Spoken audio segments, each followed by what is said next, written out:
કેવી રીતે એને સમજો તો ગમ પડે. ને ગંડવાને જાય દુઃખ જવાનું નહીં, ગંડવાને જાય વગર દુઃખ ને જાય. તો આને સમજવું કે મારા શરીરમાં, મારી બોડીમાં, મારી ગુરુ ગોવિંદને માથે બંધાડીને પછી કીધું કે આધા માંડીને સોરજી વિશે ખાતા નહીં વે, મૂળ તોલ ને ફૂલ નહીં કરતા હોય ને ધર્મ પાળજો ને ધર્મ વિસ્તાર નહીં વે. આ વાત ઈ માય ભેગ. જ્યોતિષર બાપાએ ધણીનો ભેગ આલ્યો ધોળો સફેદ, એ ધણીનો ભેગ છે. એની ધરતી ઉપર 4 ખાણાનું બીજ સફેદ છે, ઈ ધણીનો ભેગ. અને ઈ ભેગ ધણીનો લઈને આપણું ધણી જેવું વર્તન નહીં કરજે, માલિક જેવો વ્યવહાર નહીં કરજે, માલિક જેવું ખાજે ને બોલજે ને, પડોશીને કે કોઈકને કેવી રીતે વર્તવું, કેવી રીતે બોલવું, કેવી રીતે ખાવું, કેવી રીતે જીવવું, એનો અતો પતોસ લઈને માલિક માલિક કેવાડજે તે ભણે ખરું. તો એની વ્યવસ્થામાં આવવું પડે. જે મારું કહેવાનો ભાવ એની વ્યવસ્થામાં આવો. આખરે હવે આપણે જાગી ગયા હે. બચવાનો, ટળવાનો, ઉગરવાનો અને જીતવાનો સમય આવી ગયો. હવે દાડે પાડે હે લાંબી નજરે કે લાંબે કેરો થાય વાટ જોવાની જરૂર નહીં, ખાવા વાળું થાય ને રહેવાનું હે. તો એની અંદર આપણે કેવી રીતે બચવું, કેવી રીતે ઉગરવું કે કેવી રીતે ટળવું, એના માટે પોતે ઘડી કાઢવાનું. કોઈ કોઈની આગેવાની કામ લાગવાની નહીં. એ જ્યોતિષર બાપા કેન્દ્ર. એટલે આગેવાન થવા હારું લડાતા ઝઘડાતા નહીં બે. પોતાને પગે ઉભો રહેવાનો સમય આવે છે ને આવી ગયો છે હાલમાં. સોરા જાતે ભણે મોબાઈલ મેં ગમ કરી લીધો. લોકડાઉન લાગ્યું તો પાછો લાગે લોકડાઉન, પાછું નહીં બંધ થવાનું. એ સમય સંજોગો નજીક છે. એટલા માટે એક તો માય ભેગ, ધણીના ભેગની ઇજ્જત રાખજો. જ્યોતિષર બાપાના જે માળા છે એની ઇજ્જત રાખજો.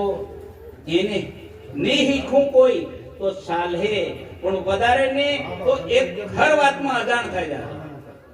ગાય, ભેંસ, બળદ, પક્ષીઓ, પ્રાણીઓ અને આ જળ ખાણ વનસ્પતિ છે એ ભણતસ નહીં, છતાં પણ એને ખબર છે કે એક જાવળજુ આ રોપી દીધું અને આટલે વાલુળજાનો છોડ રોપી દે, તે વાલુળજાનો છોડ વેલો એનો શેડો કા જાહે? જાવળજે જાહે. तर जेने आंखी आली बाळता नहीं ने आंख नहीं आली बाळे नहीं बाळतो तो गंडवा कहां है? હવે એના વેલા ને પોતાય તે હું કરે બે ચાર ભાઈ ભેગા થાય ને આખું દૂડું જેવું જાડું કરે ને એકબીજાનો ટેકો લઈને કળજે પોતે જાય કે નહીં પોતે. આ વાતને સમજો. કુદરતે આ શરીર, મારા તમારા શરીરની રચના કરીને ના શરીરમાં બધું હુજ સમજ મિલ દીધી છે.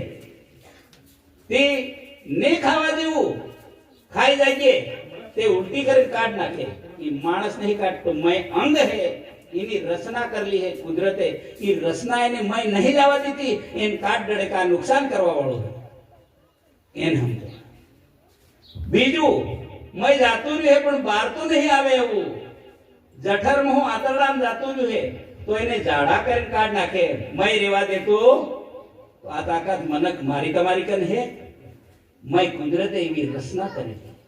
આંખમાં જરી કસરો પડે તો પાણી આવે છે આપોઆપ એને ધોઈને સાફ કરે.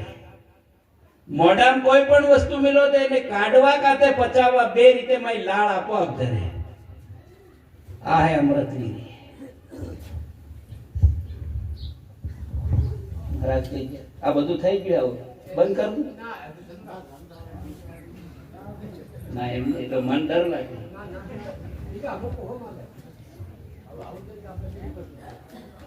તો હર ચીજ ને સમજો. ઉંગળવાની વાત બધા કરીએ. મોઢું બધા ધોવે, હાથ ધોવે, કામ વાળી વસ્તુ. તપીની બધા હું તો માજુ પણ મય માજો. બહાર તો પેલા એના દેવતા મારે બોંધો એને મારતો જ નહીં. પણ તેરે ખર્ચી કેમ કરવું પડે એ તમે મને ક્યાં.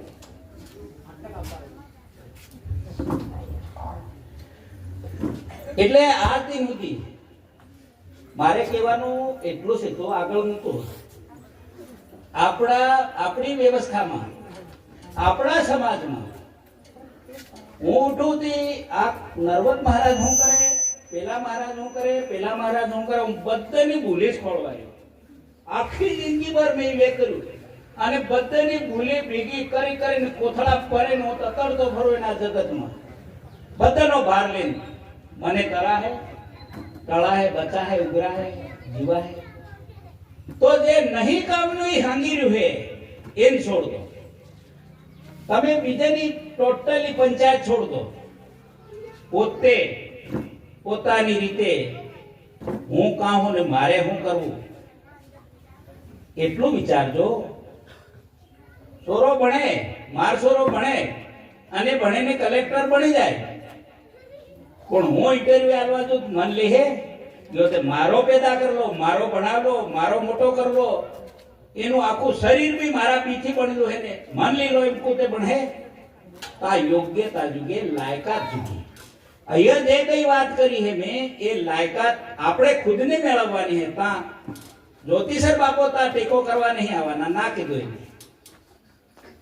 ત્રણ કલમના હાસા રે હું ને જેટલા રહે એટલા જ ધરતી ઉપર રહે. ને તે 2 વખત પાવાગઢ જઈને ખાંડો આલ્યું. મહાશક્તિને કહી દીધું કે ધણીના પણ હે એને બચાવજે, બાકી ધણીના નહીં એ હે બધા તારા. આદેશ થઈ ગયા.